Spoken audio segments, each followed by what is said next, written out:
Okay, so welcome everybody. My name is Danielle Coleman. I will be moderating today's presentation.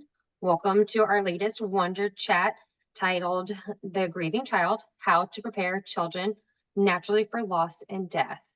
A few housekeeping items before we get started. If you're attending the live webinar, you'll be able to ask questions to the presenters in the Q&A feature. I will let our presenters know if there's any questions that do come up. So our presenters today is Jacqueline, Michelle, and Kira and Ashley, and they will be providing today's presentation. We are very grateful for you guys for providing your knowledge and insight today. So thank you very much for joining us. We want to make you the attendees aware that today's presentation might bring up some emotions for you. We recommend that you take care of yourself and step away if needed. We encourage you to call our Wonders and Worries helpline at 844-WE-WONDER. If you'd like to talk to anyone of our staff about today's topic, or you would like individualized support for you or your family. We are glad that you are tuning in with us and we welcome you. I will now hand it over to our presenters. Thank you, Danielle. My name is Jacqueline Ribacek, and I am a child life specialist and the program manager for Austin for Wonders and Worries. I'm pretty sure a lot of people already know this, but just to remind you again what Wonders and Worries does, we offer free professional support for children and teenagers during a parent or direct caregiver's life-altering illness or injury. It's our great honor to be here with you today. Between us four ladies on the panel, we have over 50 years of child life experience, which really adds up, makes us sound old, but it's an honor to present next to these ladies. We're familiar with both hospital and community settings, but if you ask all of us, we also have that very important title of parent. So not only have we experienced these things professionally and walked families through it, but we are in the trenches with you in walking our children through everyday losses and death across the lifespan. So in past presentations, Wonders and Worries has really provided a deep dive on how to prepare children at end of life and for death. And so what we really wanted to do with this presentation is give parents a very different perspective of how we can begin preparing them and teaching them and laying the foundation long before those difficult events ever happen. And really, that's the best way to do it. So we wanted to offer a different eyes view, a different perspective on how we can begin to build coping skills and resiliency and just information and education throughout all the losses in life. And so I'm going to be presenting on the infant and toddler phase and things you can take advantage of during that developmental span and resources you can use. Our wonderful child life specialist, Kira, is going to cover the school age span. Then Ashley Burns will go into our special teen population and what that looks like as they get older. And then amazing Michelle Martin will share some global resources and agencies that assist and support families in this field. So I'm going to jump in and talk about the babies, how to prepare children naturally for loss and death when they're as little as an infant or a toddler. One of my favorite quotes of my career is by Dr. Alan Wolfelt, and it says, "If you're old enough to love, you're old enough to grieve." So just a reminder that anyone who can form an attachment, which starts, we know, between a child and their mother at birth, they feel a sense of loss. So obviously in the infant stage, it's not going to be cognitive, but they experience change and loss and effects. And so just a reminder of what that looks like, they sense disruptions in the attachment. We've had parents talk about how when they've had a lot of hospitalizations or had to be away for a while, it affects the way their baby or toddler reacts to them when they come back. So it can look like reduced affection towards the caregiver. Babies and toddlers are still learning object permanence, that even when something is not inside your view, it can still exist. They also have the idea that everything's living at this point in time. And they do pick up on changes in their environment. So at this young stage, what it always ends up looking like when that attachment is disrupted or when that loss occurs, there's effects in their eating, in their sleeping patterns, in their clinginess, in their ability to attach or detach at their stage. So that's just a brief synopsis and reminder of what it looks like when that young of an age experiences loss. But there's many ways we can begin to teach them coping skills, even this young. This little guy looks pretty chill, but from the moment that we come out of the womb, we begin to experience loss, and we experience it throughout the lifespan. So the very act of leaving the womb is a big traumatic event for babies, leaving that warmth, leaving that comfort, leaving those sounds and those rhythms. So this is looking at loss that happens from the moment we're born. Then when they begin to experience the moment that a primary caregiver isn't in their presence or isn't with them constantly. Then if their parent happens to breastfeed or feeding changes, or when that ends, that's a loss on their part. For our pacifier kids who seek comfort and are soothed by that, when they transition out of that and having to adjust to that, that's a huge loss. All of us parents know what it's like to have a favorite lovey or toy get left behind that our kids need to get through life. So when that happens, my son still talks about the stuffed rabbit we left at a hotel years ago, and I did everything to get it back, but they remember that, and he's a teenager now, he's 15. So those are big losses when they end up transitioning out of your room or out of your bed and then out of their crib to big boy bed. Those or girl bed, that's huge. Any kinds of moves or transition in pets. Those are all big moments right out of the gate for young ones.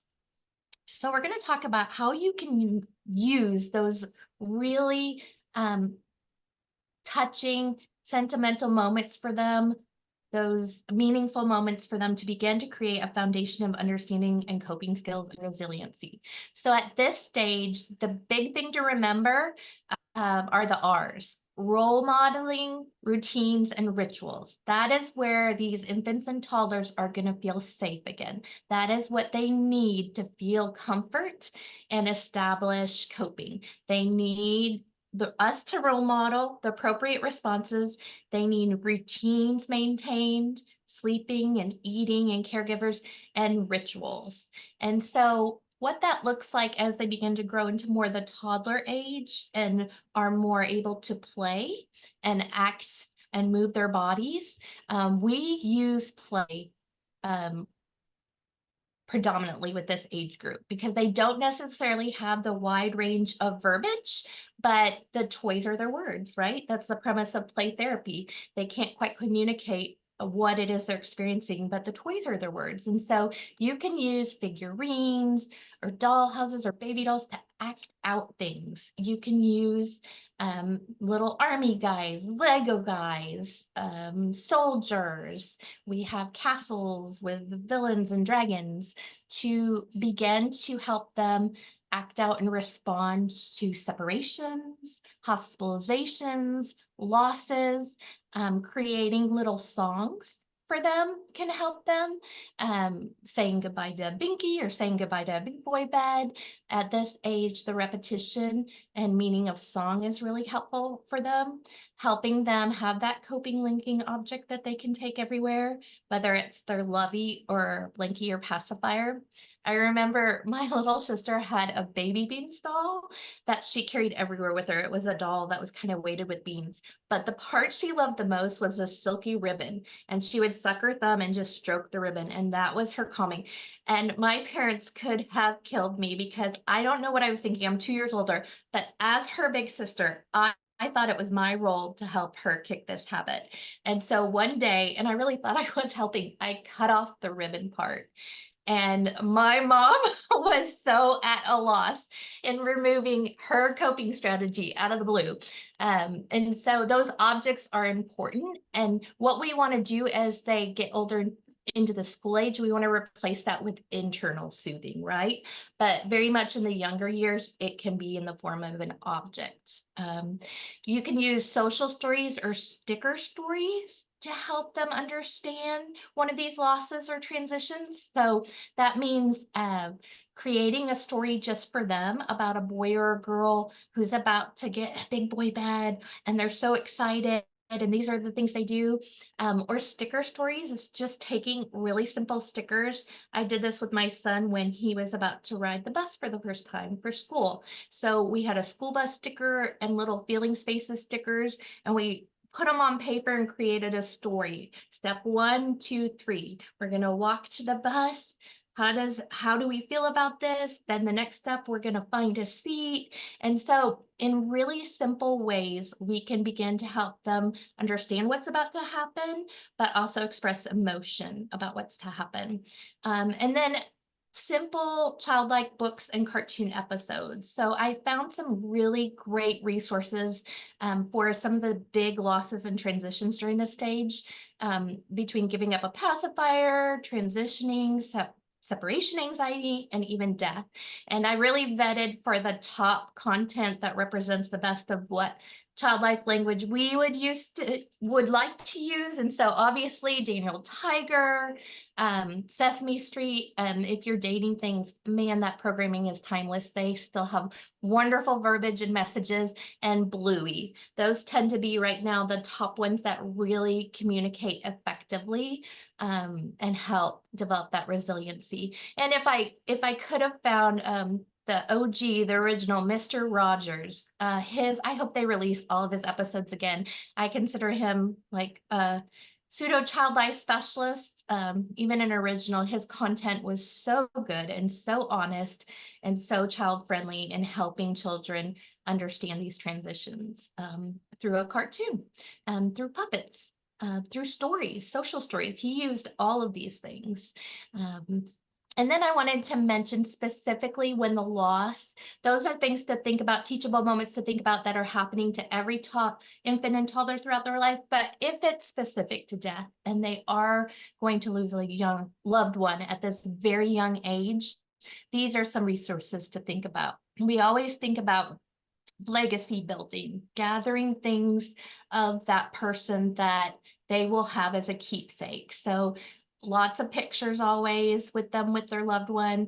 You can do handprints or footprints ahead of time. There's lots of companies now that will turn that into jewelry, creating a simple song about their loved one that you can sing to them at night or during times, telling them, capturing stories, either just verbally or on video, or written. If you're able to, interviewing the dying parent or caregiver's hopes and wishes for their child and collecting that. Michelle had shared a wonderful idea about creating an email account from the time they're born and letting the adult write messages to them so that when they hit a certain age, they can check this email account and see these beautiful messages, that kind of highlight milestones. You can have artwork from the toddler and then a note from the parent about what it meant to them. We love memory bears or quilts made from the loved one's clothing. We encourage parents, even if you take a stuffed animal and put a t-shirt of that person or the earrings in the ear or a tie, there's a way to connect them in a tangible way. And then jewelry art, you can create and hot glue different pieces of jewelry together and make it into a piece of art or put it on a memory box. So those are some wonderful ways to capture things that, even though they may be too young to remember this person, you can use to help them stay connected. I'm going to let Miss Kira jump in now with teachable moments and thoughts regarding school age development. Thank you, Jackie. So grief, loss, and death are unfortunately inevitable parts of our lives, and it is going to affect us and it is going to affect our children at some point. I think that it is our natural instincts as parents to try and protect our children from those big, heavy grief feelings as long as we can. But I would like to offer an alternative approach, because I believe that raising children in a household where death is openly talked about helps them develop lifelong coping skills and resiliency. So I will start with talking about what children understand about death. So school-age children can differentiate between living and non-living things. This is the age where their understanding that death is final and irreversible emerges. Often these children still have magical thinking where they might personify death and think of it as a ghost or an angel or a skeleton, or they may believe that their thoughts and actions cause the death. It's common if a school-age child experiences grief or death of a loved one to regress developmentally. They might start acting like they're a younger age than they are. They can become really clingy with their parent or caregiver. And then also it's common for that grief to manifest as physical symptoms such as abdominal pain and headaches. Something really beautiful that I heard lately is that adults grieve in a river. So when we are grieving as adults, we're always in it. And the river might be shallow at some points where we're just wading through and we feel like we're okay and we're getting by. And then at some points, the river might be really deep where we feel like we're drowning and we're trying to swim. But regardless, we're always still in the river and we don't move in and out of this grief. We only move through it. But children grieve differently. They grieve like hopping in and out of puddles. So a child might be playing happily at one moment and then have a big anger outburst and go back to playing happily. Or they might be feeling really silly and then are suddenly overcome with sadness. And they might just as quickly move out of that feeling. So it is our job as the caregiver to sit with them in those feelings and allow them to move in and out of their grief and not try to push them into grief if they're having a happy moment, because we want to make sure they're expressing their feelings. And it's not our job to try and fix it.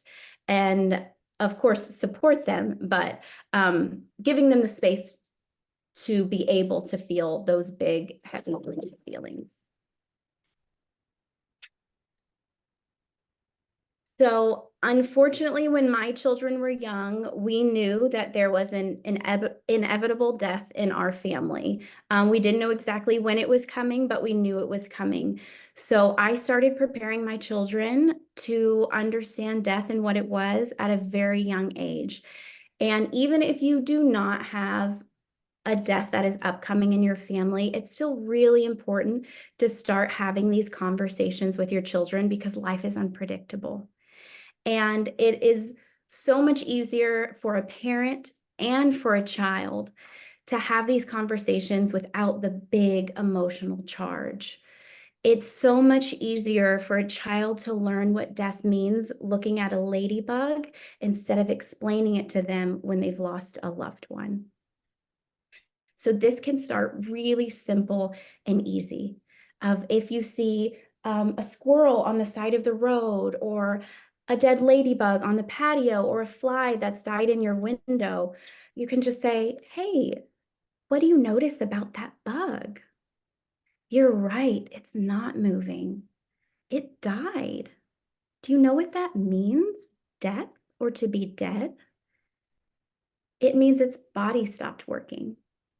And it can be as simple as that. At that point, you've opened a door. So your child knows that they can come to you with questions and you've given them permission to be curious about death and start exploring those curiosities. Death is not the only way to teach a child about loss and about grief. Children go through lots of natural transitions that feel really big and heavy and can feel really scary for them. Some examples of this are like moving away or changing schools and changing teachers. And I can talk about my own children with these. I moved to Austin the year before my son started kindergarten. And here I am thinking, this is going to be a breeze. I want him to start before school starts and before he's established, so it will be easier for him. And my son does not like change, and he very much likes to be in control of every situation. And he was completely overwhelmed by the thought of moving and starting a new school. Even though he would have had to start at a new elementary school anyway, he was overwhelmed with this. So we did a lot of talking about his feelings. We did activities to help him identify that he was feeling really mixed up about moving. He was feeling excited and he was feeling scared. We had a moving workbook that we worked through. We prepared him for what the move would look like and what the new house would look like, but he still grieved his old life. And then starting at a new school felt really big and scary. But he made great friends and he loved his new school, and he learned resiliency, and he learned that he can do really hard things and go through these really big life transitions, and it will be okay in the end. So fast forward a year, we had this great kindergarten experience, but now we have to go to first grade. And again, a new class. And unfortunately, none of the boys from his kindergarten class ended up in his first grade class.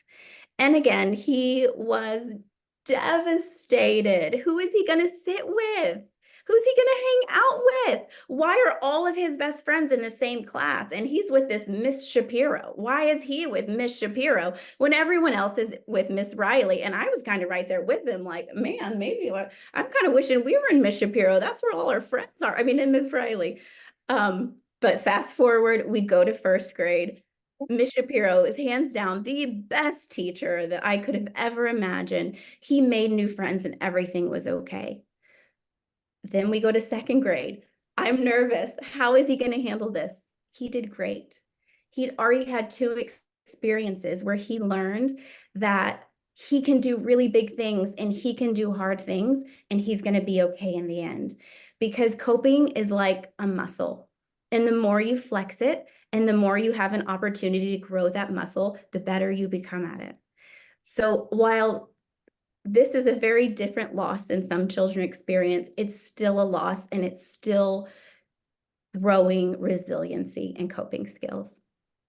So other things that children go through, failing tests, being left out, or losing friends. That's a normal life experience, to have fight with your friends or lose friends or not making a team, your cheer team going to a contest and not doing well. At my kids' school, there was recently a spelling bee. The spelling bee resulted in a lot of tears. I wish I could have coached all the kids before they got on the stage and just brought some awareness to how is it going to feel if you make a mistake, just so it didn't catch them off guard and they could start exploring some of those feelings, because it was big for those kids to study so hard and be on the stage in front of everyone and make a mistake in front of all their peers and then have to go sit down. But they were gaining resiliency. So now you've learned to talk to your children about death. You've opened this door. You've had some simple conversations.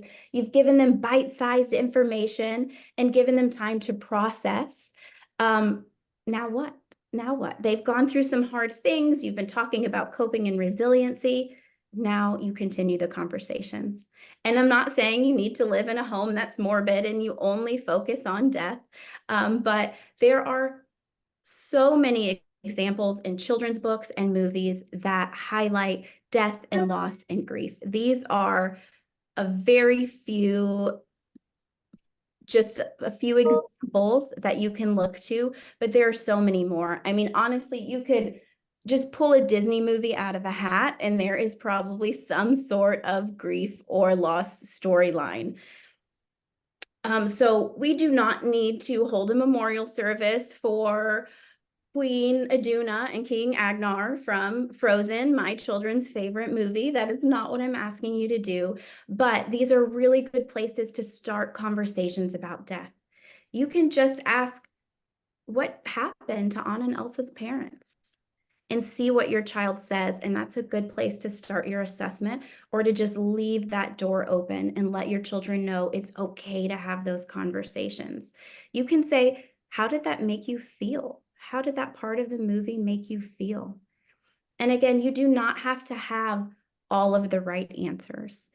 If you ever get in a point where your child is asking you something about death and you're feeling in over your depths, feel free to email or call your child life specialist. Feel free to call our helpline and get help. And it's always okay to say, that's a really wonderful question.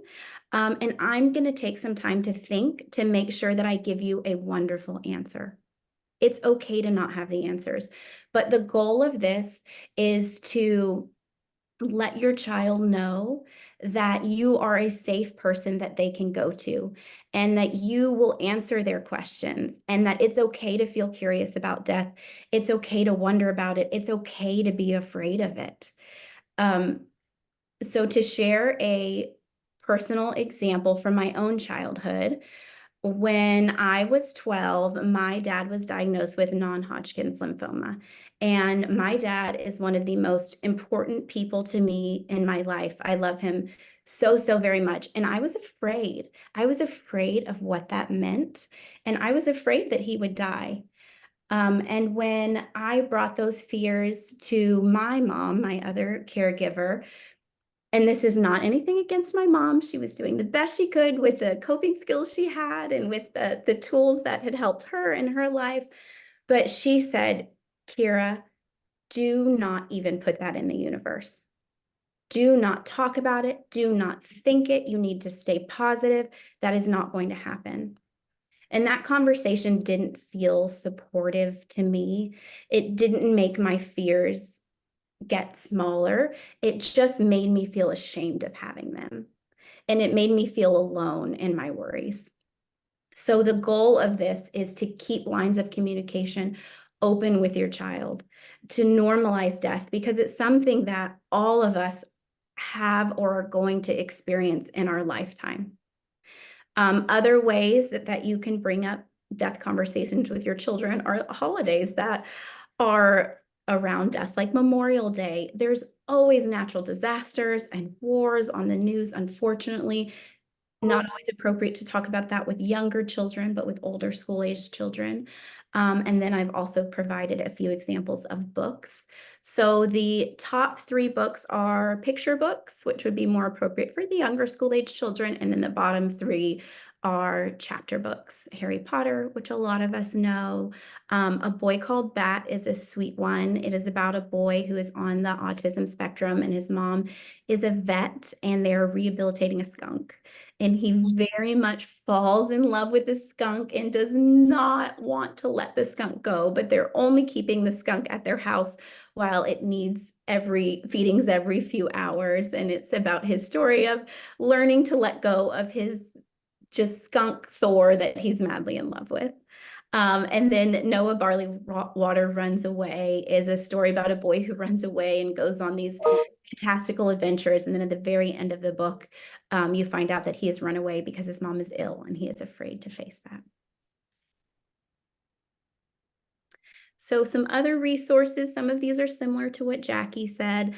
These can be great if you know that a death is coming, or even if you don't, to just build some like loving memories and some legacy together. But scrapbooks or photo albums, a time capsule of a really special day or a specific moment or a time in your life, bereavement bears or Build-A-Bears, like Jackie mentioned, art made with the parent, and you can hang this in your home or hang it in their bedroom, letters from a parent to a child. There's a lot of cute little books that you can buy, like Letters to My Baby or Letters to My Children kind of books, where it says open on your wedding day or open at your graduation. Those can be really fun. And then, like Michelle and Jackie mentioned, an email account where you can just send a photo and say, I had a great day with you today. Or you can send a letter or something that you want them to find at a later date. You can even have grandparents and other family members send emails to this email account, and then one day they'll open it and have this robust, beautiful set of emails to go through. So I thought that was a really, really lovely idea. And now I will pass things to Ashley, who's going to talk about teen development. Thank you, Kira. All right. So, in regards to teens, it's one of my favorite ages. There's lots that are happening at teens. Their bodies are already changing. They're going through such an important time in their life where they're learning all about change, not just with themselves, but friendships and so much more. So, teen development, teens understand that death is permanent, universal, and inevitable. They understand that it's going to happen, but a lot of times teens feel like it would never happen to themselves. They feel like it is maybe feeling immortality or being exempt from death. A lot of times they'll think, oh, I'm a teen, death can't happen to me. It only happens to older people. So that's just their mentality. It's important with teens to be extremely honest and to discuss the stages of what may happen in regards to loss and death. I always tell teen parents that I work with just to be honest. That's the most important thing, just like any other age. Allowing space for discussions moving forwards. So, having that safe space, reiterating with your teen that you have an open door and that anything that they would like to talk about is safe in your home. A lot of times, teens think, oh, I don't want to talk about something that concerns me, whether it's dealing with an impending loss or maybe it's something going on at school or with friends because they're concerned that they're going to be judged. And so, just having that open ear and open mindset that anything's okay to discuss. Some teens may feel comfort by helping others, but they should not be asked to take over adult roles. I think that's really important. Teens love to be involved. Maybe it's something such as going to treatment with their mom or dad, or going to doctor's appointments to see what's happening, or maybe run a few errands for you. Those are all sorts of important things that they love to help out and lend a helping hand. But whenever in regards to not asking to take over adult roles, there can be a lot of stress with that. And so even though they like to be involved and they like to help out, it's just important to remember that, hey, they're still a kid, they're a teen. They should be able to go do things on their own and have their own life and that such. And a lot of times teens turn to their peers for comfort instead of family members. And sometimes that can be really hard to hear that your teen wants to go talk to their friend, or maybe they want to go talk to their friend's parents about what's going on rather than coming to you. That can be really difficult. But that is how they are with their development. They love sharing things with their friends. Lots of teachable moments with teens. I think that in regards to the most teachable moments, teens have the most. There are tons of things that happen in the teenage world, and I'm sure all of y'all have been able to experience that if you have a teen at home. So, some examples of that are failing at school. Maybe they failed a test that was really important to them, or maybe they didn't get the class ranking that they really wanted to get. And that's a teachable moment, reiterating that, it's okay. Yes, those are goals that you had for yourself, but you can do this to try and accomplish it next time, or to just, continue talking about those coping skills. What can you do to cope with that when things happen that you do not expect to happen? Sports teams not making the team. Maybe they didn't make the basketball team like they wanted to, or the varsity football team. Those are big things that happen with them. That's very important. And then friendships and relationships ending, especially that teen young love, where maybe the girlfriend breaks up with someone, or the boyfriend breaks up with them, or a friend did something with the boyfriend or the girlfriend. There's so many things that can happen that are teachable moments. So it's reiterating those coping skills. What can they learn from it?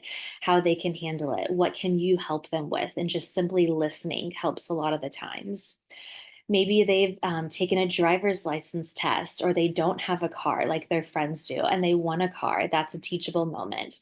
Not being asked to prom or the dance that they wanted to go to. Those are other teachable moments. You could share with them that maybe they could go with a friend, or they could have, a family member go to prom with them instead of the person they were hoping for. Lots of body images and self-esteems, especially with today's society. I'm sure you all know they're very into TikTok and Snapchat, Instagram, all of the fun technical things. And those are all teachable moments of things that they see on the internet. How does that relate to them? How does that relate to things in life that you're going through as a family? And then, especially in today's world with news coverage, there's a lot going on in the news that can be very depressing for a teen and very scary.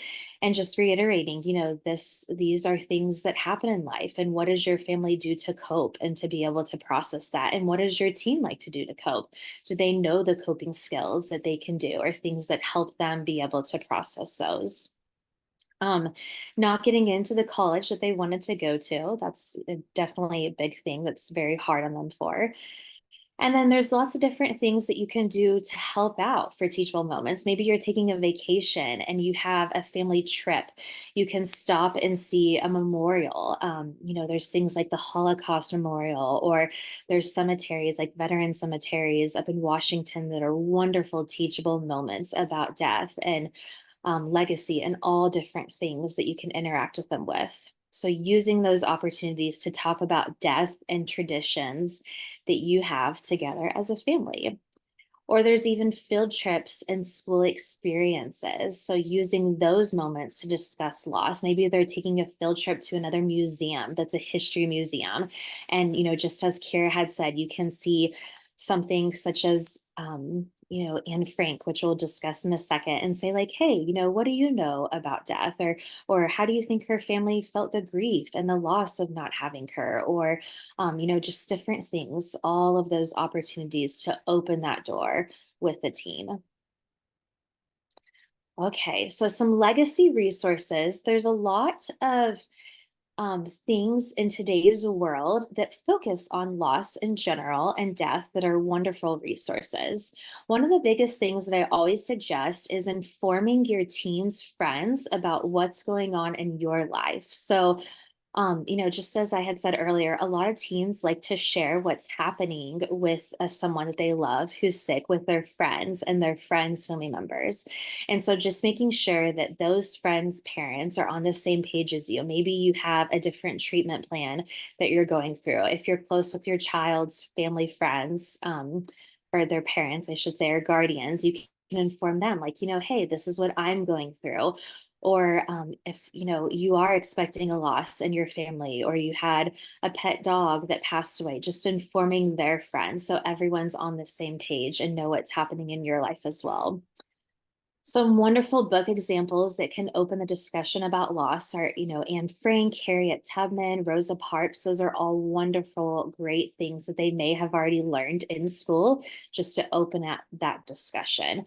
And then there's also tons of movie examples. The Fault in Our Stars is a book that was turned into a movie, and a lot of teens know about this, but it's a fabulous book that talks about just the emotions that teens are already going through, and then how they can be able to process a loss. And that book and movie, they do deal with grief and death and how they were able to experience that. So that's something that's a really great opening opportunity for you to watch together or to read together, just do different things to talk about it.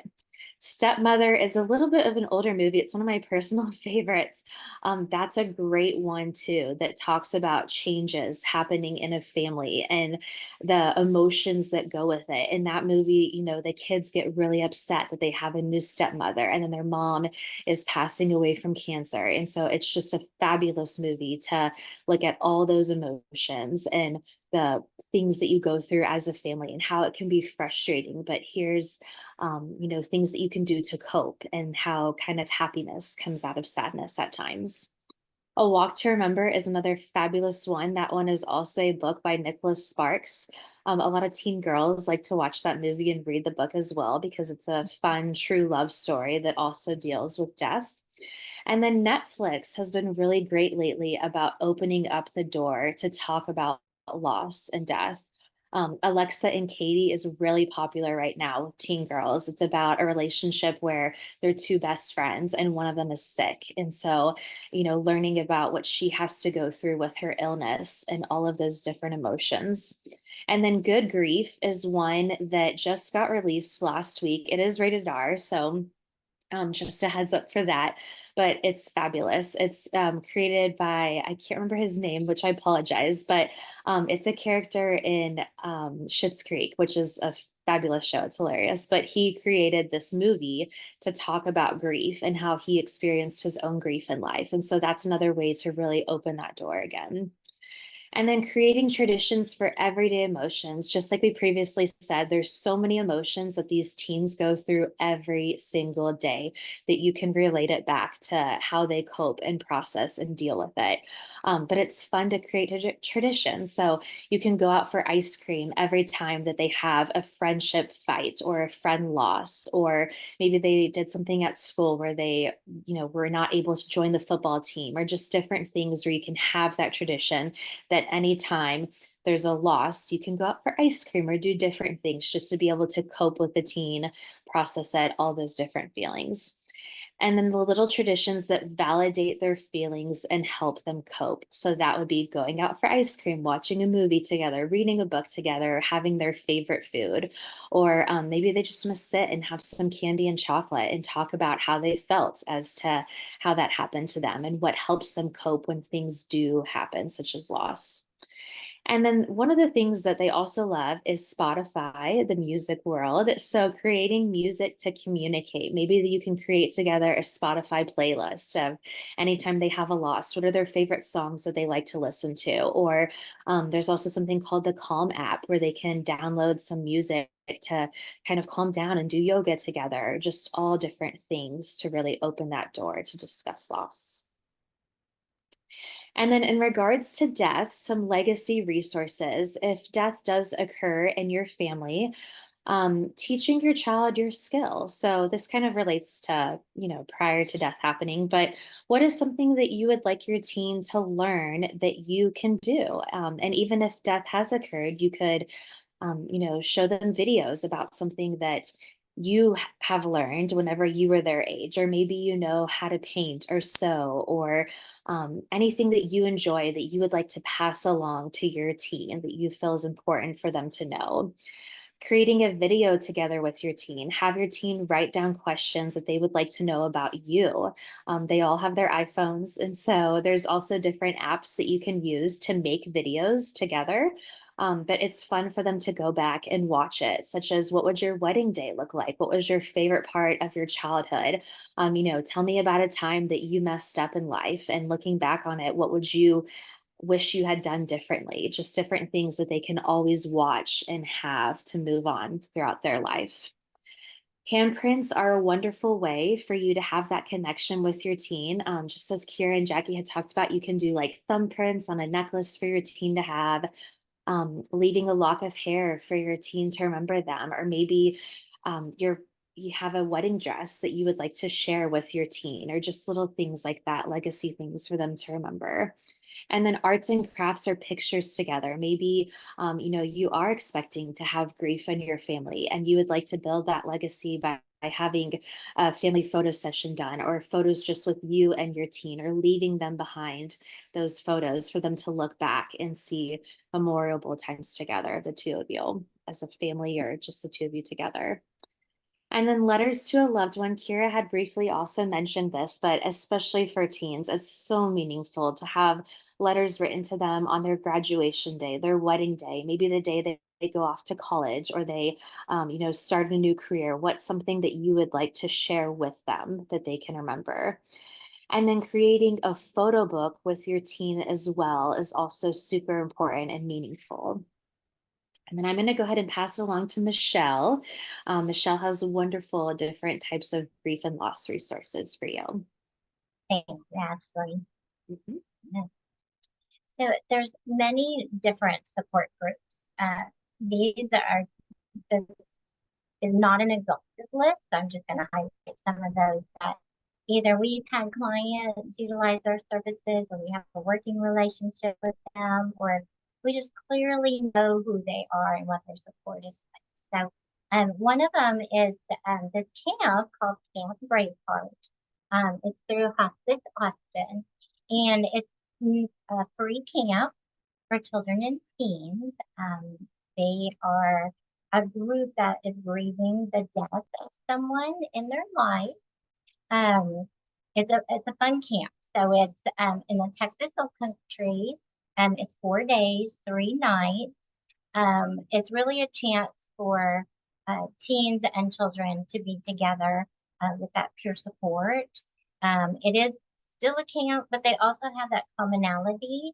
And within the camp, they have therapeutic activities and times where each of them can share their story. Um, yeah, and then Camp Custom is another one. Now, Camp Custom is a little bit more global.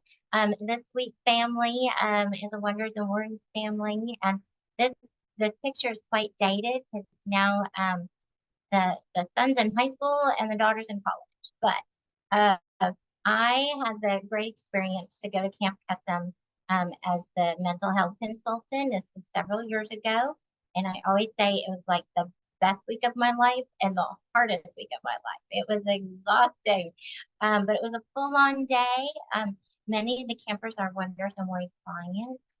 They may have a parent in treatment. They may have a parent who has died from their cancer diagnosis. And many of the camp counselors who are college students may have a connection with the cancer, either in their own family or with other people that they know. So the unique thing about Camp Custom is that the counselors create this very connected relationship with the campers. They are able to have that connection continue throughout the year. So it could be attending a camper's sporting event or a birthday party. It's unique that they can allow that connection at campus to extend it outside of campus as well. So, and the Camp Custom counselors have even attended funerals of the campers, and unfortunately, but wonderfully received, I've also been able to see that experience as well. And then I love this quote: all of us grieve in our own way, in our own time, and support groups can help guide you through complicated and sometimes overwhelming grieving processes. So, and clearly no one needs to grieve alone.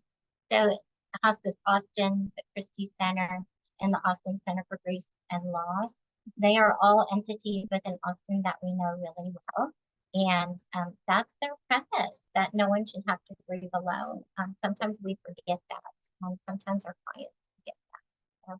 So, Austin Center for Grief and Loss, they provide individual support, couple support, family support. They accept insurance. Not all of the entities require payment, but they do. But they also have a sliding scale. And what is also important to know is that each of these entities have Spanish services as well. So it's not just English speaking, it's Spanish speaking families that can benefit. Hospice Austin tend to be more of a short-term grief counseling experience. So individuals, couples, families, they are licensed therapists on staff, or they have master level interns who are motivated and guided to provide that support. Although they're still students, right? But they have a unique perspective. It's 5 and up is the ages that they serve. And the 8 sessions that they begin with are free. And it's usually a Hospice Austin patient that utilize their services. But there's also a sliding scale. So. And then the Christie Center is one that we collaborate with quite often. They're a great support group too. So there's a family I'm working with now that they have gone once. In fact, I think they're going tomorrow night. But the Christie Center, the way they're united is to have this initial meeting with everyone together. And then within the group, people are divided by age or experiences.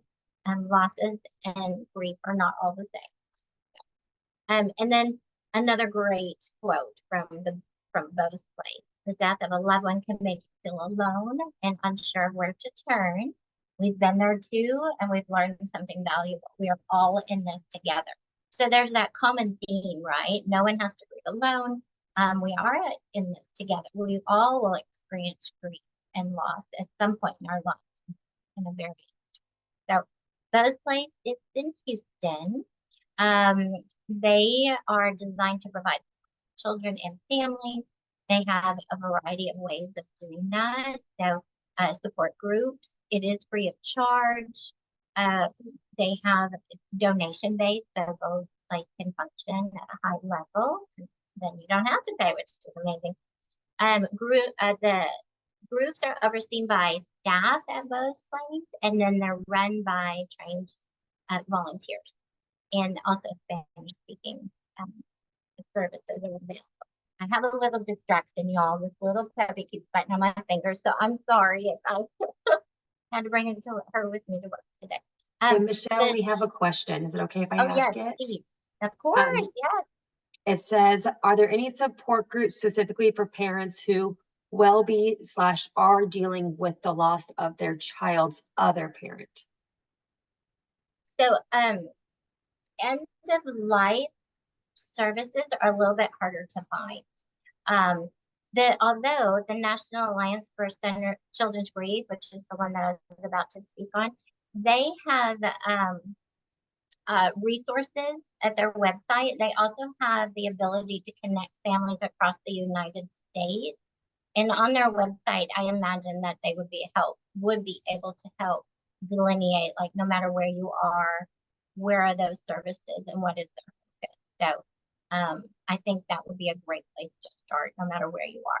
If you're local to Austin, like many of us are, or even local in Texas, that's national, so it's everywhere. And I also want to point out that Camp Kesem is not just in Texas; they're national as well. They have chapters across the U.S. And then Children's Bereavement Center of South Texas, that's in San Antonio. We have offices here in Austin. We have one in Houston. We have one in San Antonio, and providers across the U.S. But this Children's Bereavement Center of South Texas, their focus too, of course, is on grief. They have camps. They have a variety of programs. They are free as well. They have books and videos on their website. You can, any one of these, I feel like you can go to their website and get a information, including our website. At some point, this Wonder Chat will be uploaded for you to access again, because we've gone over a lot of information. Our book lists are there. We have a lot of resources, and always our 1-844 We Wonder. I have to pause to give you the right number. That's always available to anyone to call and get that extra support.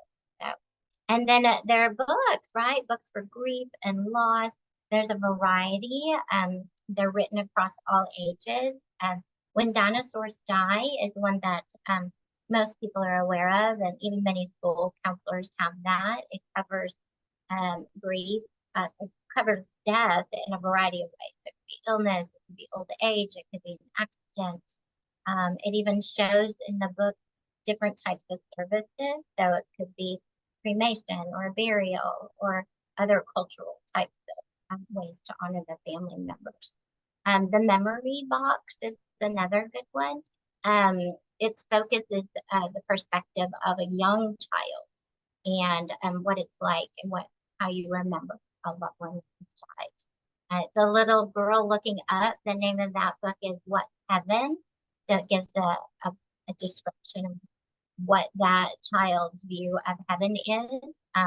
That one was written by Maria Shriver when the great grandmother had died. So you will know Rose Fitzgerald Kennedy, when she passed, the book was written about her passing for Maria's daughter and then their extended family. And then Tear Soup is another one that I just highlighted. It's a long book, but it has a lot of great information. It's about an old woman who suffered a loss, and as she tells her story of grief and loss. There's so much more I could share, but I will pass it back to either Jackie or Danielle.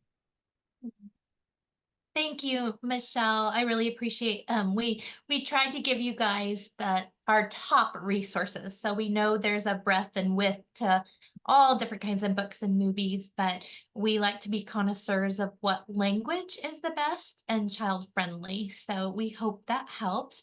I just wanted to draw your attention to the last couple of slides are just internal Wonders and Worries resources. Michelle did a great job sharing some community and more global ones, but just know we have our helpline that she mentioned, and there's the number that's staffed by expert child life specialists.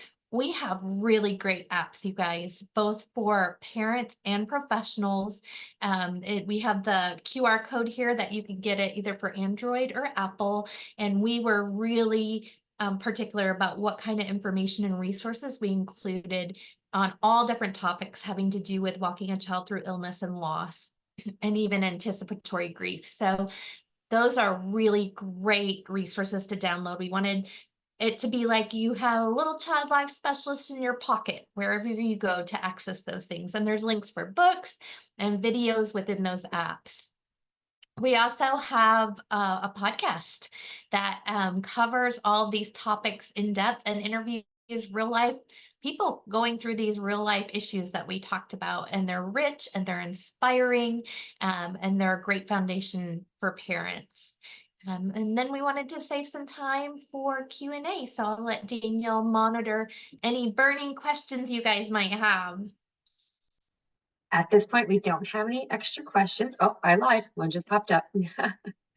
Well, attendees get a copy of the slides. Yes, so this is currently being recorded and we will be posting this on our YouTube channel. I will also be sending a follow-up email and I can include all these slides in the follow-up email for those who attended. So thank you for that question. And then for those that did attend live and those that are watching the recording, we do ask for your feedback. We want to make sure that we're providing content that you guys want to listen to, and also that it is robust and informative.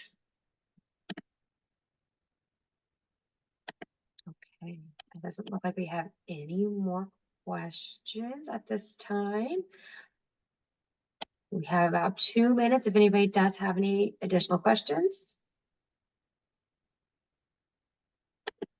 Well, thank you ladies so much for your amazing presentation. I know that I learned a lot from you guys, but as always, when one of you ladies talks, I stop what I'm doing and I listen because I just love everything you guys have to say. So thank you very much for taking time out of your day to do this.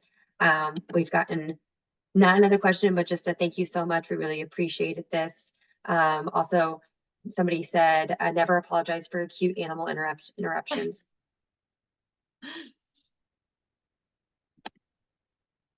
Okay. I will end this Wonder Chat for Parents. Thank you guys for attending and thank you for the panelists for presenting today.